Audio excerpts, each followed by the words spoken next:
So a couple of weeks ago, I attended a game of one of the players that I've been working with for, at this point, almost 3.5 years. I've been working with this girl, and I went to go watch one of her games. And I showed up to the game probably 5 to 7 minutes before the game started. And it was very funny. Like right when I walked into the bleachers, I was sitting with my wife, and we were watching literally like 5 minutes of the warm up, and I could see the intensity with this team over here and this team over here. And I told my wife, I go, hey, like they're probably going to be down 3-0 at halftime.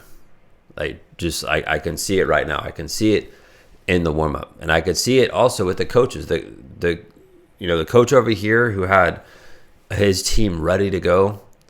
He was intense. He was loud. The girls were ready to play. You could tell. And then over here, these girls were quiet. Didn't really look like they wanted to be there. Looked like they were having a slow warm up. And again, I only watched this for like 5 minutes, and I could tell. Right when the game started, 2 minutes into the game, the team that was ready to play scored. By halftime, it was 4-0. All right. Now, how does this relate to players individually? Well, here's the way I look at it. If your child, if you're a parent watching this, if your child has a slow warm up, that's going to bleed into the game. And I always look at it like there should be 1 to 3 leaders on every team outside of the coach. So the coach should be a leader, right? But they're not playing in the game. So sometimes kids are going to respond better when they hear it from one of their teammates versus just their coach. This is why if your child is one of the top 3 leaders on the team, then when they recognize there's a slow warm-up, they can like rally together their teammates and say, hey, like, let's snap out of this. Let's get back on track here. And this way they raise the level of intensity in the warm-up, because the warm-up will dictate how the game goes. And I've seen this happen so many times. I see kids who have sloppy warm-ups, they're not ready to play. Mentally, they're just completely checked out. And that shouldn't happen, right? And this is why I always try to encourage players, even if they're shy, to be one of the top 3 leaders on their team so they can speak up and say something when they see their teammates have a sloppy warm-up.